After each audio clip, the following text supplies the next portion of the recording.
Hello all, welcome to finance YouTube channel. So ఇవాళ ఈ వీడియోలో 1 minute టైం ఫ్రేమ్లో నేను చేసిన trade entries and exit discuss చేద్దాం. అలాగే టాప్ లూజర్స్ అండ్ గెయినర్స్లో ఎంట్రీస్ అండ్ ఎగ్జిట్ డిస్కస్ చేద్దాం. అలాగే బిట్ కాయిన్ కానీ గోల్డ్ కానీ క్రూడ్ ఆయిల్లో ఎంట్రీస్ అండ్ ఎగ్జిట్ డిస్కస్ చేద్దాం. ఎక్కడ ప్రాపర్గా ఎంట్రీ అవ్వాలి, ఎక్కడ ఎగ్జిట్ అవ్వాలని డిస్కస్ చేద్దాం. ఓకే, సో మీరు చూస్తున్నారు కదా, ఈ లెవెల్స్ ఏవైతే ఉన్నాయో ఇక్కడ బ్లూ లెవెల్, గ్రీన్ లెవెల్స్ కానీ ఇవి ఆటోమేటిక్ లెవెల్స్. నేను ఆల్రెడీ కోడ్ చేసుకొని గీసుకున్నవి. ఓకే, సో మీరు కూడా సింపుల్గా ఇంత లెవెల్స్ గీసుకోవాలంటే ఒక వీడియో చేసి పెట్టాను. ఈ వీడియో డిస్క్రిప్షన్లో పెడతాను. ఆ వీడియో చూడండి. చూస్తే మీరు లెవెల్స్ ఎలా గీసుకోవాలి ఈజీగా అనేది ఒక ఐడియా వస్తుంది. లెవెల్స్ గీసుకోవడం పెద్ద విషయం కాదు. మనం ట్రెండ్ని ఐడెంటిఫై చేయడం, మార్కెట్ని ఐడెంటిఫై చేయడం చాలా ఇంపార్టెంట్. ఓకే, దాని తర్వాత మనకి లెవెల్స్. ఓకే, కానీ లెవెల్స్ కూడా ఇంపార్టెంటే. ఓకే, ఇప్పుడు ఇవాళ చూస్తే మనకి మార్కెట్లో ఫస్ట్ నిఫ్టీ, ఇది bank Nifty. Okay, Nifty first ఏమో పైకి వెళ్తుంది ఇక్కడ చూస్తే, కానీ బ్యాంక్ నిఫ్టీ ఏమో కిందికి వస్తుంది. ఇట్లా టైంలో చాలా కన్ఫ్యూజన్గా ఉంటుంది. నిఫ్టీ, బ్యాంక్ నిఫ్టీ ఇటు అటు వెళ్ళిపోతుంది. సో ఒక డెసిషన్ తీసుకోలేం. బేసికలీ నిఫ్టీ పైకి వెళ్తుంది, బ్యాంక్ నిఫ్టీ కిందికి వెళ్తుంది. డెసిషన్ అయితే తీసుకోలేం మనం. ఇట్లాంటి టైంలో మనం ఏది క్లారిటీగా ఉందో, అంటే ఇప్పుడు బ్యాంక్ నిఫ్టీ మోర్ క్లారిటీగా ఉంది, నాకు బ్యాంక్ నిఫ్టీ కిందికి వెళ్తుంది అనిపిస్తుంది. ఓకే, ఎందుకంటున్నా అంటే ఇప్పుడు 2 రెడ్ క్యాండిల్స్ పడ్డాయి కదా, కింద ఒక లెవెల్ ఉంది కదా, సో మ్యాక్సిమం ఈ లెవెల్ టచ్ అయ్యే ఛాన్స్ అని నేను అనుకుంటున్నాను. ఓకే, సో అదొకటి ఛాన్స్. ఓకే, సో ఆ పరంగానే నేను ట్రేడ్ తీసుకున్నాను. ఓకే, సో ఇప్పుడు ఎగ్జాంపుల్ నేను బ్యాంక్ నిఫ్టీ ఇక్కడ నేను ఎంటర్ అయ్యాను. ఓకే, ఇక్కడ ఎంటర్ అయినాక ఇక్కడ సమ్వేర్ ఇక్కడ నేను ఎగ్జిట్ అయిపోయాను. ఓకే, ఇక్కడ ఎగ్జిట్ అయిపోయాను. వెరీ క్లియర్ కదా. బట్ నిఫ్టీ చూస్తే పైకి వెళ్తుంది. ఓకే, పైకి వెళ్ళింది. ఓకే, బట్ ఓవరాల్గా చూస్తే అది స్టాక్ కిందకే పడ్డది. ఓకే, బ్యాంక్ నిఫ్టీ కొంచెం ఎక్కువ పడ్డది. ఓకే, ఇక్కడ మనం గమనించాల్సిన విషయం ఏంటంటే ఇప్పుడు నిఫ్టీ చాలా క్లియర్గా ఉంది, బ్యాంక్ నిఫ్టీ చాలా క్లియర్గా ఉంది, నిఫ్టీ క్లియర్గా లేదు. ఇక్కడ రెడ్ పడ్డది, ఇక్కడ సెల్ చేసినాం. మనకి ఇంకా పెద్ద టార్గెట్ కావాలి అంటే మళ్ళీ రివర్సే పైకి వచ్చింది కదా, ఈ లెవెల్ని బ్రేక్ చేయలేకపోయింది. మనం ఇక్కడ కూడా హోల్డ్ చేసుకుని ఉంటే ఇంత టార్గెట్ వచ్చేది బేసికలీ. ఓకే, నిఫ్టీది ప్రాబ్లం చూసారంటే ఇక్కడ ఫస్ట్ పెరిగింది కదా, ఒకవేళ నేను నిఫ్టీ ఇక్కడ సెల్ చేసినా కూడా ఇది మళ్ళీ పైకి పెరిగింది కదా, పైకి పెరిగి సస్టైన్ అవ్వకుండా కింద పడిపోయింది. ఓకే, ఈ ఏదైతే గ్యాప్ డౌన్ అయిందో, ఈ గ్యాప్ డౌన్ అయిన పైన ఏదైతే ఉందో ఈ ఫిల్ చేయడానికి పైకి వెళ్ళి కింద పడ్డది అనమాట. ఓకే, కానీ ఈ బ్యాంక్ నిఫ్టీ ఇట్లా కాదు, ఎగ్జాక్ట్లీ పూర్తిగా గ్యాప్ అయితే ఫిల్ చేయలేదు. ఏదైతే గ్యాప్ డౌన్ అయిందో ఈ గ్యాప్ని, ఓకే, కిందకైతే పడ్డది. సో ఇలాంటప్పుడు మనం ఏం చేయాలంటే, ఇప్పుడు బ్యాంక్ నిఫ్టీలో ట్రేడ్ చేశాను అనుకోండి, నిఫ్టీ పైకి వెళ్తుంది, బ్యాంక్ నిఫ్టీ కిందికి వెళ్తుంది, అంటే ఆపోజిట్ డైరెక్షన్లో ఉంది అనుకోండి, మనం జస్ట్ ఏ స్క్రిప్ట్ అయితే ట్రేడ్ చేయాలనుకుంటాం ఆ స్క్రిప్ట్ ట్రేడ్ చేయాలి. నేను అంతకుముందు చేసే తప్పు ఏంటంటే నిఫ్టీని ఫాలో అయ్యేవాడిని మ్యాక్సిమం. ఓకే, ఇక్కడ నిఫ్టీని ఫాలో అయినా తప్పేం లేదు, కానీ నిఫ్టీ మనల్ని కన్ఫ్యూజ్ చేస్తూ ఉంది. ఓకే, ఇప్పుడు నిఫ్టీని ఫాలో అయినా తప్పలేదు, కానీ నిఫ్టీ కూడా మీరు చూస్తే కింద పడ్డది కదా. ఇప్పుడు నిఫ్టీ రెడ్ క్యాండిల్ పడ్డది, గ్రీన్ పడ్డది, రెడ్ పడ్డది, పైకి వెళ్ళింది, మళ్ళీ కింద పడ్డది. ఇక్కడ సెల్ చేయొచ్చు బేసికలీ. ఇక్కడ సెల్ చేసినాక ప్రాబ్లం ఏంటంటే మనకి ఈ లెవెల్ ఏదైతే గ్యాప్ డౌన్ అయింది కదా, ఈ లెవెల్ వరకు వెయిట్ చేయాలి మనం. ఈ లెవెల్ కంప్లీట్ బ్రేక్అవుట్ ఇచ్చింది, ఈ లెవెల్ దగ్గర బ్రేక్అవుట్ ఇచ్చింది, అంటే బ్రేక్అవుట్ ఇచ్చింది కానీ పడ్డది, సస్టైన్ అవ్వలేకపోయింది, ఇచ్చింది పైకి వెళ్తుంది అంటే మనం బై పొజిషన్ తీసుకుంటాం. ఓకే, లేదంటే మనం సెల్ పొజిషన్నే కంటిన్యూ చేసుకుంటాం. ఇక్కడ ఈ ఇంపార్టెంట్ ఏంటంటే ఈ గ్యాప్ ఫిల్లింగ్ని చూసుకోవాలి. మనకి ఈ గ్యాప్ ఫిల్ కాలేకపోయింది ఇక్కడ. ఓకే, సస్టైన్ అవ్వలేకపోయింది, కింద పడ్డది. ఓకే, మనం ఈ పేషెన్స్గా హోల్డ్ చేయడం నేర్చుకోవాలి. ఇక్కడ సెల్ చేసినా, ఇక్కడ సెల్ చేసినా, ఇక్కడ సెల్ చేసినా, మన నిఫ్టీ ప్రాపర్గా సెల్ చేయాల్సిన ప్లేస్ అంటే ఇక్కడ.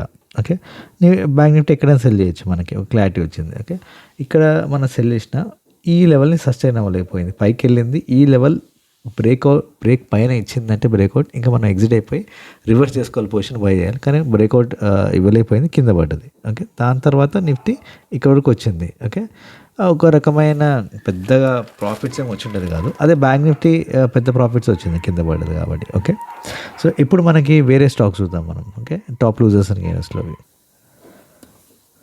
సో మార్కెట్ పడింది కాబట్టి లూజర్స్కి వెళ్దాం.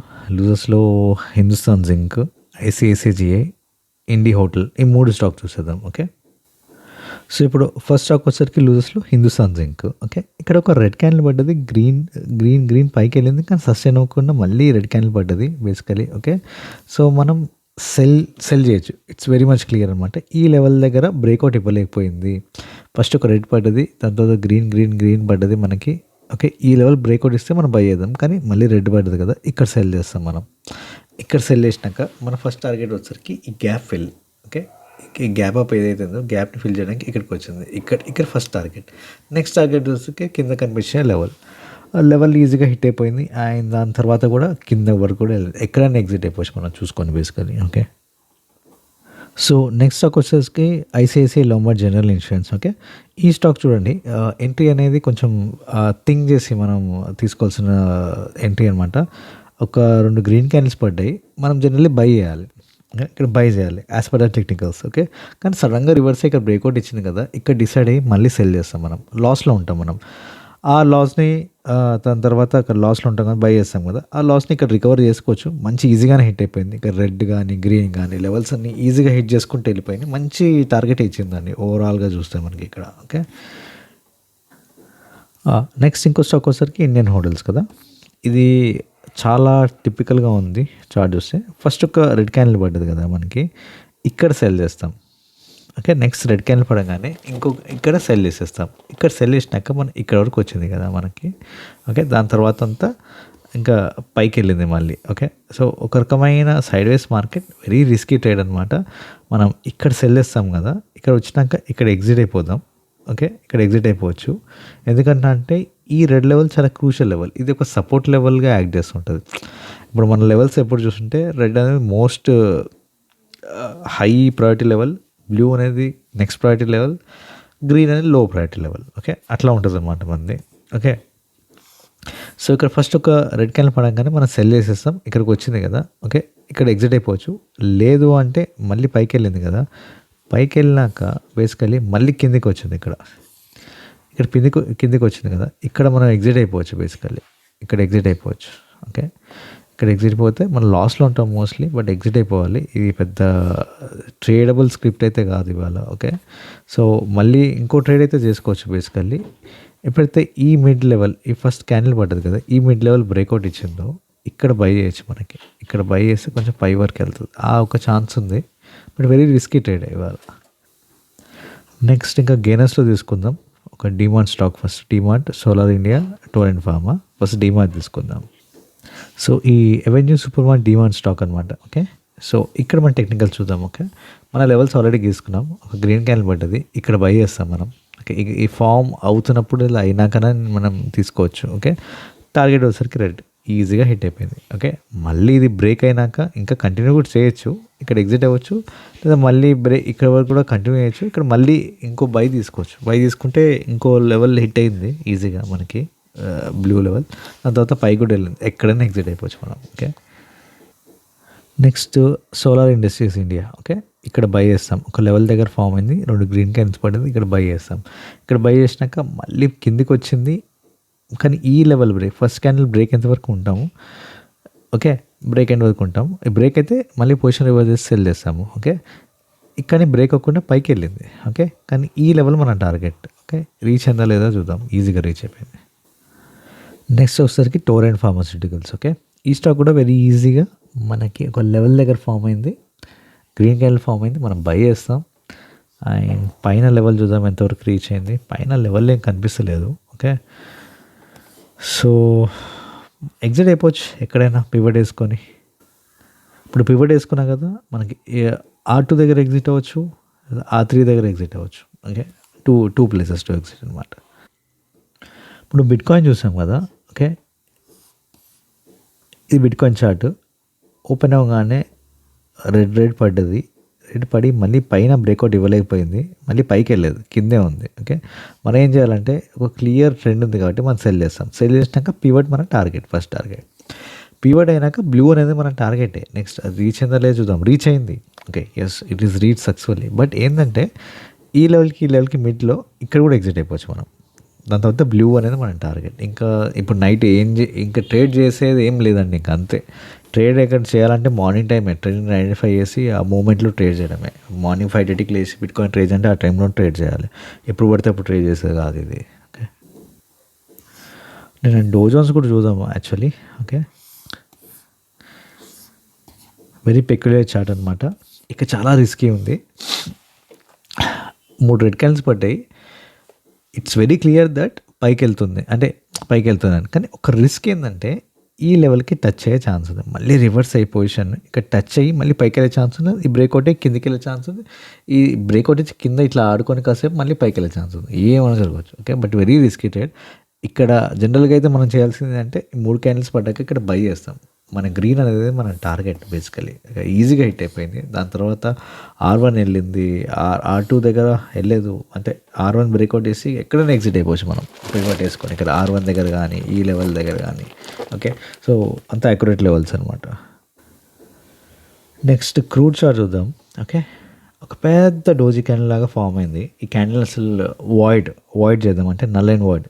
ఇది మనం కన్సిడర్ చేయాల్సిన అవసరమే లేదు. ఓకే, నెక్స్ట్ ఒక రెడ్ క్యాండిల్ పడ్డది. ఇక్కడ సెల్ చేస్తాం మనం. సెల్ చేసినాక మన టార్గెట్ వచ్చేసరికి S3. ఓకే, సో రీచ్ అయిందో లేదు చూద్దాం. రీచ్ అవ్వలేదు కానీ దగ్గర ఎక్కడైనా ఎగ్జిట్ అయిపోవచ్చు అని. ఇక్కడ ఎగ్జిట్ అయిపోవచ్చు. ఓకే, దాని తర్వాత పైకి వెళ్ళింది. ఇంకా పైకి వెళ్ళడానికి రీజన్ లేదు ఇక్కడ. ఒక ఈ S3 టచ్ చేసి అయినా పైకి వెళ్ళాలి, లేదా కింద ఇక్కడ ఈ లెవెల్ అయినా టచ్ చేసి వెళ్ళాలి. బట్ ఏ లెవెల్ టచ్ చేయకుండా పైకి వెళ్ళిపోయింది. ఇంకా ట్రేడ్ అయితే కనిపించలేదు నాకైతే. ఓకే, సో ఓన్లీ ఒక సెల్ ట్రేడ్ ఇక్కడ వరకు వచ్చింది. ఇక్కడ మనం ఎగ్జిట్ అయిపోవచ్చు. ఈ లెవెల్కి మధ్యలో ఈ S3కి దీనికి మధ్యలో ఇక్కడ సెల్ చేస్తాం కదా, మిడ్లో ఇక్కడ ఎగ్జిట్ అయిపోవచ్చు, ఇక్కడ ఎగ్జిట్ అయిపోవచ్చు ఎక్కడన్నా. Okay, next gold. ఓకే, గోల్డ్లో ట్రేడ్ చేయాలంటే ఫస్ట్ ఒక రెడ్ క్యాండిల్ పడ్డది కదా, ఈ రెడ్ క్యాండిల్కి పివట్ ఉంది కదా, కింద పివట్ వేసాము. కొంచెం రివర్స్ అయ్యి ఈ క్యాండిల్ మిడ్లో మనం సెల్ చేయొచ్చు. మనం బేసికల్లీ ఇక్కడ కన్ఫర్మేషన్ ఇక్కడ సెల్ చేస్తాం మనం. ఇక్కడ సెల్ చేసినాక మన గ్రీన్ అనేది మన టార్గెట్ ఈజీగా హిట్ అయిపోయింది. దాని తర్వాత ఇంకా ట్రేడ్ ఏం లేదండి. ఇంకా కింద వరకు కూడా వెళ్ళింది, but I don't think so. అంతే, ఇంకా వెరీ రిస్కీ. కిందికి మనం కంటిన్యూ చేయాలండి. హోల్డ్ తొందరగా ఎగ్జిట్ అయిపోవడం ఉత్తమం అనమాట. ఓకే, ఇప్పుడు it's time for like long term stocks. మనకి లాంగ్ టర్మ్ హోల్డ్ చేయడానికి మంచి ఫండమెంటల్ ఉన్న స్టాక్స్తో వచ్చాను. ఓకే, ఒకటి నెస్కో అనమాట ఫస్ట్ స్టాక్. ఫస్ట్ ఫండమెంటల్ చూద్దాం మనం. ఓకే, ఫండమెంటల్గా మనకి ఓకే, ఇప్పుడు కింద చూస్తారు కదా, మనకి ఫండమెంటల్ గ్రాస్ ప్రాఫిట్ అనేది ఇంక్రీజ్ అవుతూ పోతుంది. కంప్లీట్గా నీట్గా క్లీన్గా ఇంక్రీజ్ అవుతూ పోతుంది. మార్కెట్ క్యాప్ కూడా ఇంక్రీజ్ అవుతూ పోతుంది. మార్కెట్ క్యాప్ కూడా ఒక సిగ్నల్ అనమాట. మంచి స్టాక్కి మార్కెట్ క్యాప్ అనేది ఇంక్రీజ్ అవుతూ ఉంటుంది. అలాగే మనం పెద్ద మార్కెట్ క్యాప్ తీసుకున్నాం అనుకోండి, ఫ్లక్చువేషన్స్ ఉంటాయి. మార్కెట్ క్యాప్ ఇంక్రీజ్ అవుతుందంటే జనాలు ఇంట్రెస్టెడ్ అండి బేసికలీ. ఓకే, ఇప్పుడు మనకి ఈ స్టాక్ డిస్కౌంట్లో ఉందా లేదా చూద్దాం మనం. సో ఈ స్టాక్ ఒక 24% డిస్కౌంట్లో ఉంది మనకి. ఓకే, గ్రాస్ ప్రాఫిట్ ఇంక్రీజ్ అవుతూ పోతుంది, మార్కెట్ క్యాప్ ఇంక్రీజ్ అవుతూ పోతుంది. మన RSIకి మిడ్లో ఉన్నాం మనం. ఒక 50-48 రేంజ్లో ఉన్నాం. 48 to 30 to 48 అంటే ఈ లెవెల్ నుంచి ఈ లెవెల్ వరకు ఎక్కడున్నా బై చేయొచ్చు మనం. ఇంకోటి ఏంటంటే మనకి 200 EMA మొన్నటి వరకు ఇక్కడ సస్టైన్ అయ్యి పైకి వెళ్ళిపోయింది. మనకి ఇక్కడ 200 EMA దగ్గర సస్టైన్ అయ్యి పైకి వెళ్ళిపోయింది కదా. ఓకే, ఇప్పుడు పైకి వెళ్ళినాక మళ్ళీ 200 EMA దగ్గర వచ్చే ఛాన్స్ కనబడట్లేదు. 100 EMA దగ్గర టచ్ అయింది. ఓకే, సో మంచి ఫండమెంటల్ స్టాక్. ఎక్కడ అంత కిందికి పడుతున్నట్టు లేదు, ప్రతిసారి ఛాన్స్ ఇవ్వట్లేదు. ఎప్పుడు అంటే 2020లో ఇచ్చింది ఛాన్స్ మనకి. ఓకే, 2020లో ఒక్కసారి టచ్ అయింది మనకి 200 EMA. ఓకే, దాని తర్వాత మళ్ళీ ఒక్కసారి 23. ఓకే, ఒక సైడ్ వేస్ ఉంది, 22-23 వరకు సైడ్ వేస్ ఉంది. తర్వాత మంచి బ్రేక్అవుట్ ఇచ్చింది. మళ్ళీ నాకైతే అనిపించట్లేదు 200 EMA టచ్ అవుతుంది, ఛాన్స్ ఇస్తుంది. అందుకే మనం 100 EMA దగ్గర పర్చేజ్ చేసి తీసుకోవచ్చు అనమాట స్టాక్ లాంగ్ టర్మ్కి. ఓకే, 24% డిస్కౌంట్లో ఉంది. ఈ నెస్కో స్టాక్ అయితే ఏదంటో చూద్దాం మనం. నెట్ ప్రాఫిట్ ఎలా ఉందనేది. నెట్ ప్రాఫిట్ అనేది ఇంక్రీజింగ్గా ఉంది. 81, 112, 144, 291, 363, 374 అంటే మంచిగా ఇంక్రీజ్ అవుతుంది ప్రాఫిట్స్ అయితే, నెట్ ప్రాఫిట్ మనకి. ఓకే, సో కంపెనీ గురించి వస్తే నెస్కో ఒక ఐటీ పార్క్ మేనేజ్మెంట్ కంపెనీ. ఈ ఐటీ పార్క్ కంపెనీ ఆఫీసెస్ ఏవైతే ఉంటాయో వాటి ఆఫీసెస్ కానీ బిల్డింగ్స్ కానీ మేనేజ్ చేస్తూ ఉంటుంది. ఓకే, ఒక రియల్ ఎస్టేట్ కంపెనీ లాగా అనుకోవచ్చు బేసికల్లీ. ఓకే, సో దీనిలో అయితే బాగుంది స్టాక్ అయితే. గుడ్ ఫండమెంటల్స్ మీరు చూసారు కదా. ఓకే, 24% డిస్కౌంట్లో ఉంది. మంచి కంపెనీ, లాంగ్ టర్మ్కి బై చేయొచ్చు మనం. ఇంకో స్టాక్ వచ్చేసరికి నిర్లోన్ ఒక 19% అంటే 20% డిస్కౌంట్లో ఉంది మనకి స్టాక్. ఓకే, సో ఇది కూడా చాలా చార్ట్ చూస్తే చాలా డీసెంట్గా ఉంది, మంచి అప్వర్డ్ మూమెంట్లో ఉంది. మనకి RSI కూడా మనకి దగ్గరలో ఉన్న మనం 50 లోపల ఉన్న మనం ఓకే బై చేయొచ్చు. అండ్ ఈ 200 ఈఎంఐకి లాస్ట్ టైం ఎప్పుడు టచ్ అయింది అంటే 2019లో టచ్ అయింది, మళ్ళీ 22లో టచ్ అయింది. ఇంకా ఇప్పుడు టచ్ అయ్యే అవకాశం ఉందంటే ఉండదని అనుకుంటున్నాను. ఓకే, సో స్టాక్ అయితే మంచి మూమెంట్లో ఉంది. ఇంకోటి మార్కెట్ క్యాప్ అనేది ఇంక్రీజ్ అవుతుంది, అంటే జనాలు ఇంట్రెస్టెడ్గా ఉన్నారు, పెడుతున్నారు పెట్టుబడులు. అండ్ గ్రాస్ ప్రాఫిట్ కూడా ఇంక్రీజ్ అవుతూ ఉంది. ఒక్కసారి మన నెట్ ప్రాఫిట్ కూడా చూద్దాం మనం. ఓకే ఈ నిర్లాన్ కంపెనీ నెట్ ప్రాఫిట్ చూస్తే ఇంక్రీజ్ అవుతూ పోతుంది, 32, 33, 44 అదే ఇంక్రీజింగ్ ట్రెండ్లోనే ఉంది మనకి. ఓకే, అండ్ కంపెనీ గురించి చూద్దాం మనం ఏంటి ఎగ్జాక్ట్లీ అనేది.